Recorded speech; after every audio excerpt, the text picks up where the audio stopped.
All right. Well, hello and welcome, everyone. Thank you for joining us on behalf of the Google Enterprise Government team. My name is James Hilliard. I'm going to be the host for the Hangout series here at Innovation for the Nation.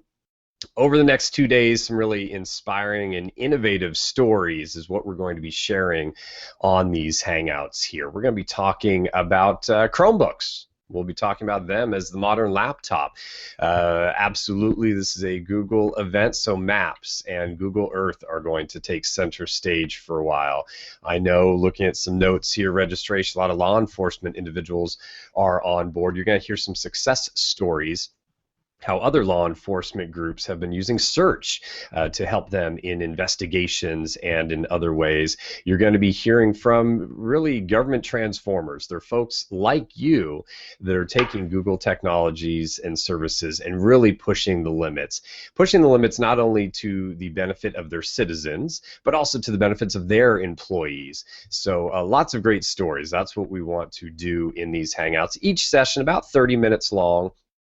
Variety of styles. Some will be interview style, some will be sharing some slides with you. Other times you actually see demonstrations, live demos as we go through the Hangout of certain technologies. So that's what you're in for when you join these Hangouts. I think we have 11 or 12 scheduled. We hope you can make all of them. If you don't make one or two based on your schedule, we are going to be recording, so you'll have access to some of those on demand. Along with these Hangouts, we have some scheduled chats. Those are over in the networking lounge of our virtual environment. Some of the guests that you'll see here in the Hangouts will then move over to those scheduled chats. You'll also see some other folks that will not be joining us here but can join you in those chats. You can go to our sponsor booths. Case studies, other white papers, representatives from those companies are available as well within those booths. It's a virtual environment. It's a tech world we invite you to explore, get familiar with our environment.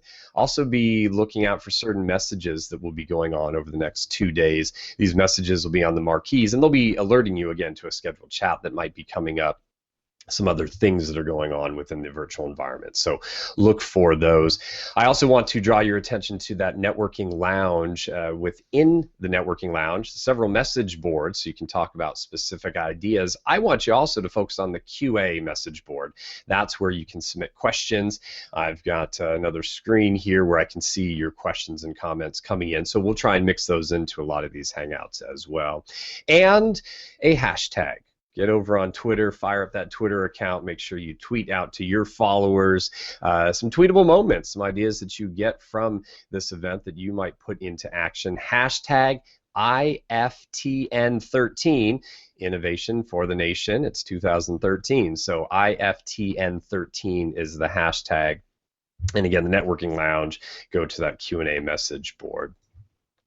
With that, we want to jump right on into our keynote address. Megabits to gigabits, transformation for community innovation. About 25 minutes or so here, and then we are going to have about a 10-minute Q&A session at the end, so stay tuned for that. Remembering that hashtag IFTN13 over on Twitter.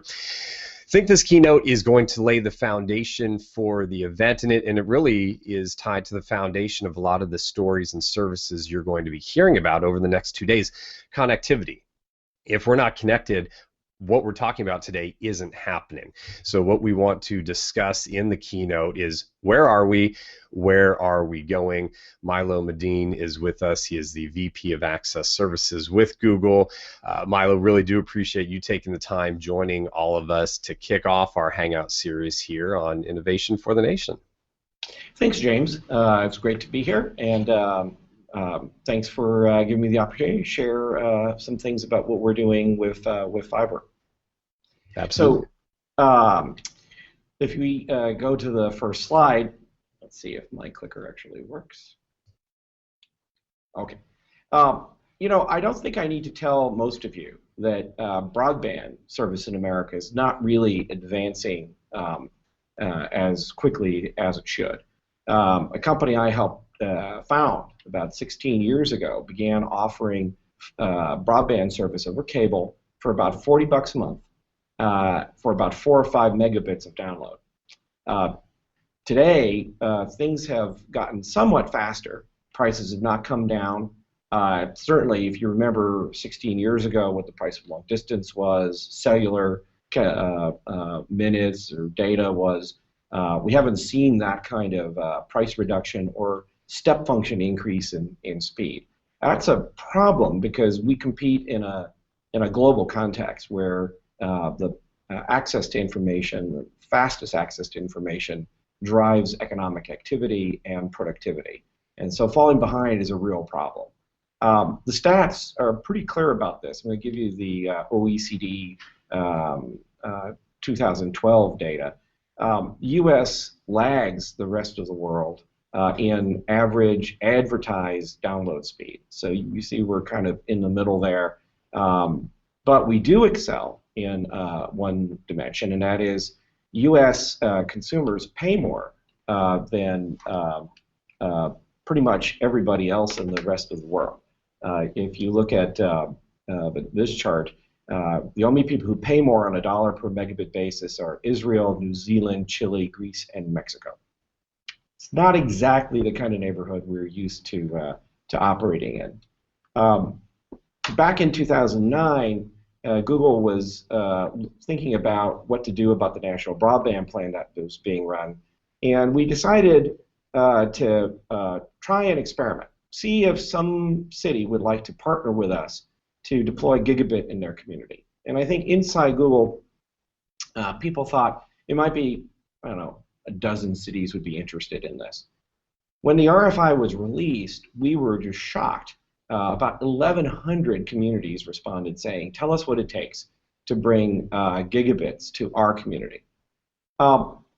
That caused us to step back and say, is there actually an opportunity to have a real business here? Not an experiment, but a real product that would go out and meet this need that people, many of which are in cities that folks on this video conference are part of, told us that they wanted. And so we changed what we were doing. We moved away from a science experiment to a real product. And so today, my team and the rest of Google are working to deploy a gigabit fiber optic network product, initially in Kansas City and its surrounding areas, soon to be in Austin, Texas, and in Provo, Utah. We are competing as a retail operator, as to say, we compete directly with the cable operator and the telephone company offering a set of services. We expect that to be a profitable business, and we want to replicate it in multiple markets. So what is it that exactly that we're doing? Well, we have three main products. If you pay $120 a month, you get a gigabit up and down with no volume caps. You get all your favorite TV channels, a multi-room DVR that can actually store 500 hours of high-definition recording. You can record 8 high-definition streams at once. It comes with a Android Nexus 7 tablet, which we think is a great way to control your system, browse for content, etc. And a terabyte of Google Drive. Because one of the great things about a symmetric broadband product like this one is you can upload stuff into the cloud just as quickly as you can download it. At $120 a month, it's an incredibly competitive offering compared to what other people in the market charge. For $70 a month, users can get a gigabit up and down plus a terabyte of Google Drive. And we also have a free product, which is available basically when we're first building the market. If you basically raise your hand and say, I'll pay a $300 construction fee, we will provide you with at least 7 years of 5 megabit internet access for free, no recurring charge. We do that to try and bring disconnected people to the web, but also because it's really inexpensive for us to connect up extra homes while we're going through doing that initial build. And again, this is all connectivity allows you to go anywhere on the web, interact with any service, and be able to enjoy all the kinds of content and applications that the internet has to offer. we've done a lot of work to really make the gigabit product be a real product. The slide shows a speed test that one of our users took. 940 megabits down, 946 megabits up, a millisecond away from a server.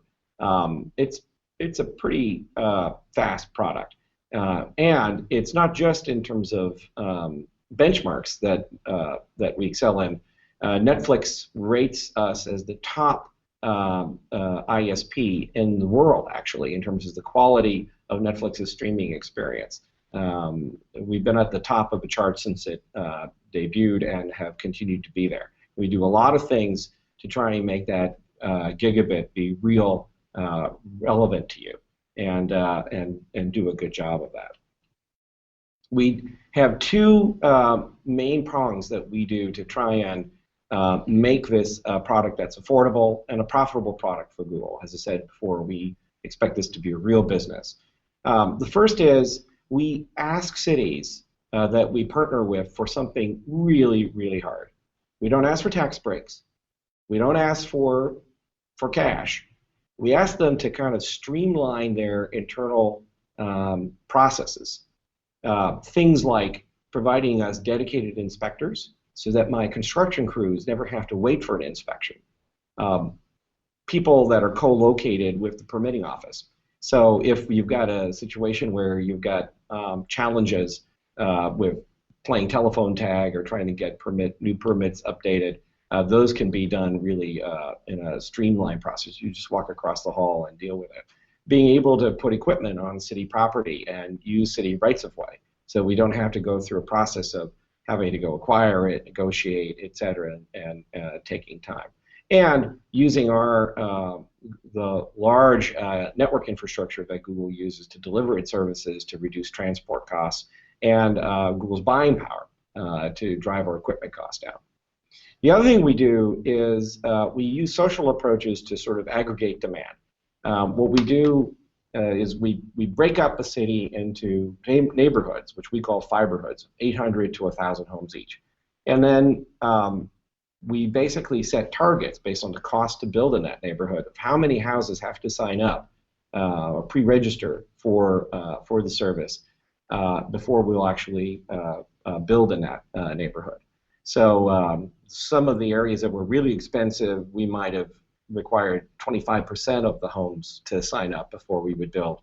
Others that are in denser areas, aerial plant, etc., might only be 5, and the rest were 10. And so we basically have this rally process where everybody goes out and gets their neighbors to sign up.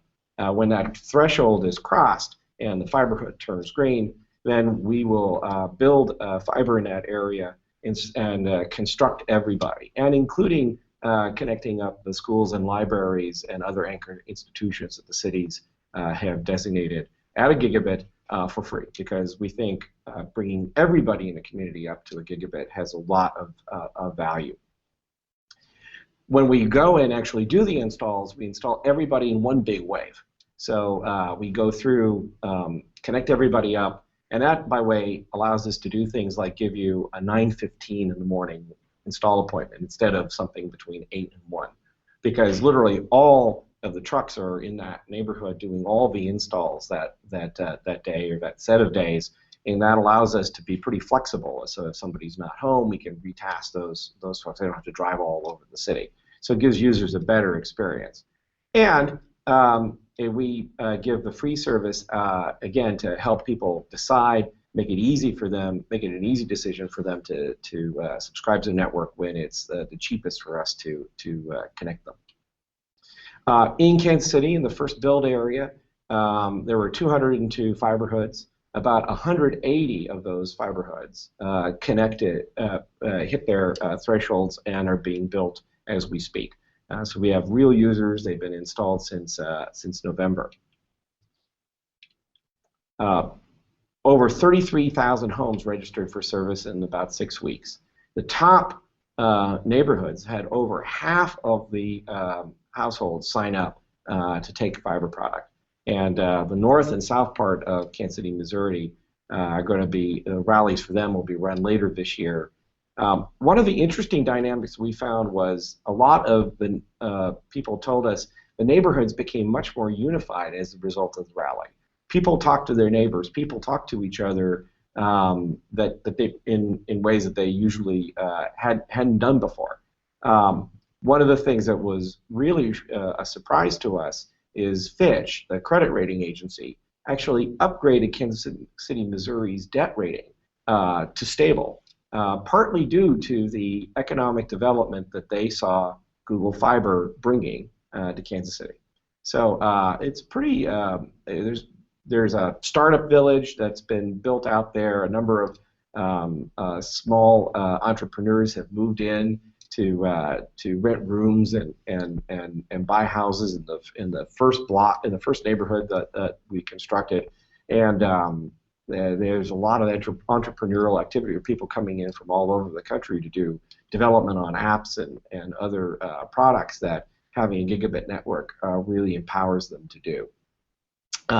Other cities in Kansas City DMA have been announced, and we intend to build out that whole area. So not just Kansas City, Kansas, and Kansas City, Missouri, but all the surrounding suburbs as well. We've announced Austin, Texas. That'll be the second area that will get fiber. It was interesting, 24 hours after announcing Austin as the next fiber city, 45,000 people signed up for news, and 35,000 people said, I want to be a volunteer. Tell us what it takes to help me get my neighborhood signed up. So it's been a really enthusiastic response to the product, lots of demand. Users, again, have this real product. Users have been installed since last November. It was really interesting. Back in February of this year, a survey done by the local newspaper, the Kansas City Star, said users loved the speed and the TV product. But the thing that most amazed them was our great customer service. And that's a thing I'm especially proud of, because that's not an area that typically Google is known for. But you know, we've applied some ingenuity and tools, many of the tools that the enterprise team offers to you to make our internal processes work better and deliver a great experience to users. So what can cities do to help take you from megabit connectivity to gigabit connectivity in your community? Well, the first thing is, if you make your city and your state easy places to build in. You know, we talked about streamlining access to rights of way, things like poles and underground conduit, going through roads and transportation hubs, various pieces of infrastructure. A lot of times these are all run by different agencies and have very different processes. Being able to streamline that, make it easy for somebody to come in and do a build throughout the community will lower cost and incent people like us to come. Make your permitting and approval processes be more automated. You know, fax machines are so 90s. You know, it's a lot of back and forth. When you're doing a large-scale network build like this, you can't really be doing things on a one-off basis. You need to be able to be electronic and move quickly, provide better service. Anytime the ground is open, make sure to install conduit. You know, the cost of putting a tube of conduit and handholds is very minimal, but it reduces the cost of pulling fiber down that path by anywhere from 90 to 95%. And it removes the need to tear the street open again, close it, inconvenience people with traffic diversions, etc. So, you know, anytime the ground is open, put in conduit that anybody can pull fiber through. And you know, working with cities and localities who want to build fiber, you know, basically removing obstacles. A lot of states have put in place rules that constrain what cities can do in constructing networks or working with partners. We at Google don't think that's a good idea. I think it's very important to make it easier and easier to build infrastructure, whoever is doing it. We also think it's important to work with utilities to make it easier and cheaper to attach fiber. Poles utility poles get replaced about every 10 years. So there's a constant set of poles that are being replaced or upgraded, et cetera.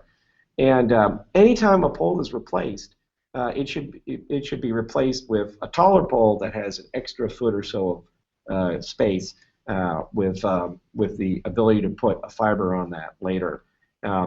The process of making these poles ready, or what we call in the business make ready, is a slow and expensive process. If you had poles that already had space already assigned to them that you could just go through and attach fiber to without having to go through a complicated make ready process, dramatically lowers the cost of building in a community, and it also makes it a lot faster to deploy the network.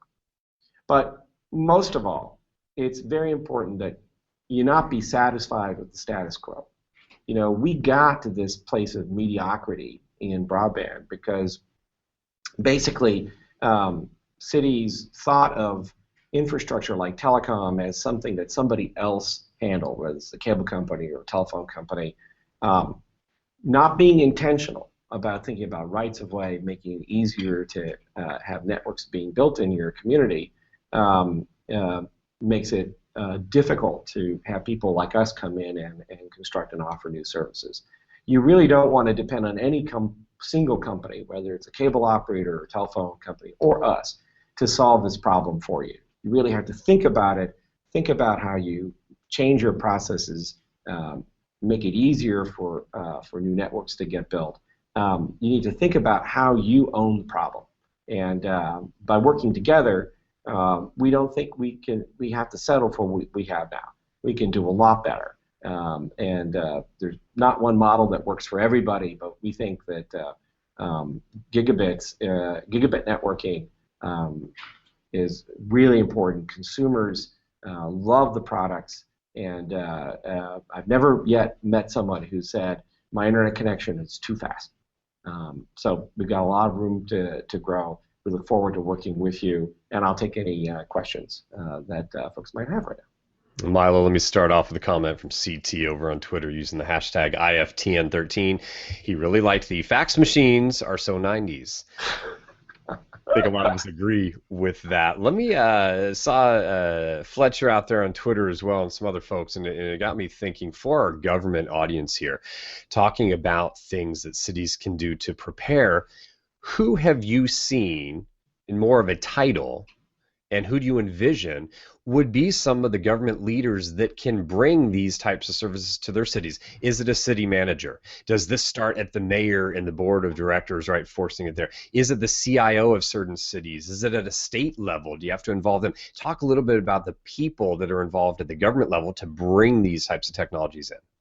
So I think generally it's city managers oftentimes run the apparatus that controls the permitting process, controls the rights of way, et cetera. So leadership at that level is really important because if you just think through the process of what it would take to have somebody build in your city comprehensively and remove those barriers, streamline that process, those organizations are key to making this work and lowering the cost.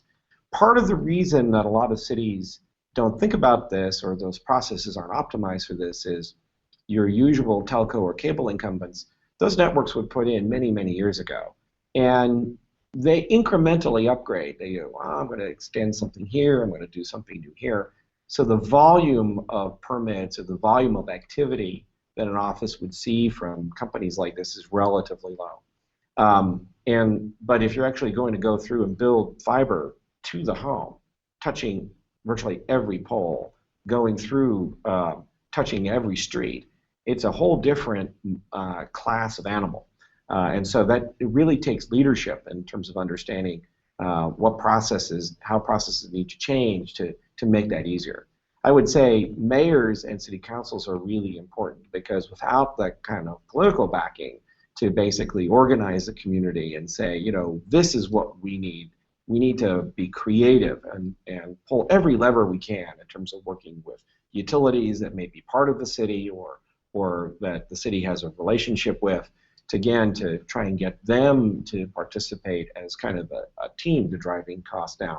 All of these things are really important. So I think it's both high level people, but also going deep into the organization, looking at processes. How can we speed things up, getting rid of fax machines and being much more electronic. In Kansas City, and I know we're early there, but has there been any feedback yet from the city saying, wait a second, now that our consumers, now that our homes have this, we're getting more demands for certain services, right? I can only imagine as creatures of technology and as we consume technology, the faster it gets, the more we do. We've seen, Netflix you brought up as an example. Because we're getting faster speeds, more of us are doing that type of activity. So has the city found, wait a second, now that this is available to our public, they expect more from us as a city in terms of services and connection? I think it's still early days, but the city's governments have been thinking through the processes of how to make more of their information available, and what this kind of speed can do to empower new kinds of opportunities. So, for example, in Kansas City, there's a startup effort where the libraries will allow you to remotely access software like Adobe Premiere or various other products, digital books, digital content, from servers that are run at a library. You just remotely log in and actually can run the application. So now they're selling applications or loaning out access to software and applications because you've got a really fast network that allows them to do that. So here you've got a library moving out of the kind of traditional physical content into digital content of all kinds. That wouldn't really be possible without the kind of connectivity that's being installed now. You bring up libraries. It's a nice, easy transition for me to plug our 2 o'clock session Pacific time later on today, library system up in the Portland, Oregon area. They're going to be talking about Chromebooks and how they're using Chromebooks within the library there. So I encourage folks interested, join us for that. David over on Twitter saying, don't settle. He retweeting here your idea of don't settle for what we have. Our next session, folks, 10 o'clock Pacific time, Flint Waters, the CIO of Wyoming, he, I think, Milo, epitomizes that idea. He came into an environment where Gmail and Calendar had already been moved for Wyoming, and he didn't settle for that. He's been pushing the buttons left and right to really move that state forward. So that session is going to come up here in a few minutes after ours. That'll be at the top of the hour, 10 a.m. Pacific time. Let's get into a couple other questions here. I'm going to save that one for the end. There's a question here I want you to kind of wrap up on. Let's do the budget concerns, obviously, with a lot of our cities and states. And we have about 80% of the folks that are joining us have registered are going to be kind of state, local type government. If they have folks within their cities that are saying it's not worth investing in bandwidth, they don't see the return on that investment, what is it that you would say to someone that says, I just don't see investing in bandwidth, I don't think it's really going to benefit us? What is that vision you have that you could turn someone and say, no, this is why you need to invest in bandwidth? Well, I think it's pretty interesting. The Fitch upgrade of Kansas City's debt rating is an indicator of what the economic value is of having this kind of ultra-fast connectivity in a community. I would say it doesn't mean that cities have to go try and build their own networks, right? In the case of Kansas City, Missouri, they're not paying for building fiber. They're just making their processes that they already have put in place, that they already finance, smoother, easier, lower hassle, so that someone like us can go in, invest the capital in building out in that community. And, we employ a lot of people right now doing construction, constructing the network, both on electrical folks up on poles as well as folks doing underground boring and trenching. So, I would say there's not one model that works for everybody. The main thing is get whatever you're already paying to do to work more efficiently, to work more collaboratively. And that's not about spending a lot more money on it. You can go do those kind of things today without writing a big check.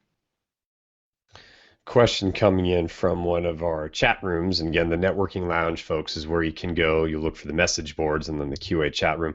Can you talk, Milo, about Google's plans to address the digital divide in underserved areas? Maybe the high vision there, and then any details you can share. Sure. Well, part of what we've been doing in Kansas City is, the free product is a very compelling offer to get people who really could not afford to be connected. It's a great opportunity. A lot of apartment buildings have worked with us to basically take us up on that offer, and that allows the apartment owner to basically sell or rent apartment units with basic internet built in. That the tenants don't even pay the $300 for the connection fee. That gets done by the landlord, and that because they're now competing for tenants. And if your apartment building is equipped with gigabit connectivity with basic 5 megabit internet for free, that goes a long way to help address the divide. Part of the challenge that we found, we did a pretty extensive study in Kansas City before we announced our products and pricing. There are a variety of reasons why people aren't connected. Some of it is legitimately they can't afford it. A lot of folks don't feel it's worth it. So for example, you may have somebody who's paying for a cable TV subscription, happy to do that, but they don't pay for internet because they don't consider it valuable. One of the fascinating things we found was there's a strong correlation. If you don't believe that you need internet access to apply for a job, you generally don't think that internet access or broadband access is important enough or high value enough to subscribe to. And that's really stunning because even a company like Walmart no longer accepts physical applications. The only way you can fill a job application at Walmart is electronically.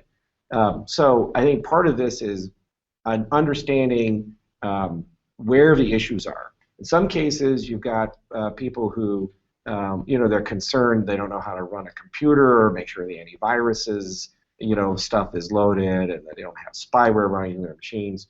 Chromebooks and devices like that, which are really easy to manage, much less complicated, really help bridge that gap. So, you've got a variety of challenges to overcome in closing that gap.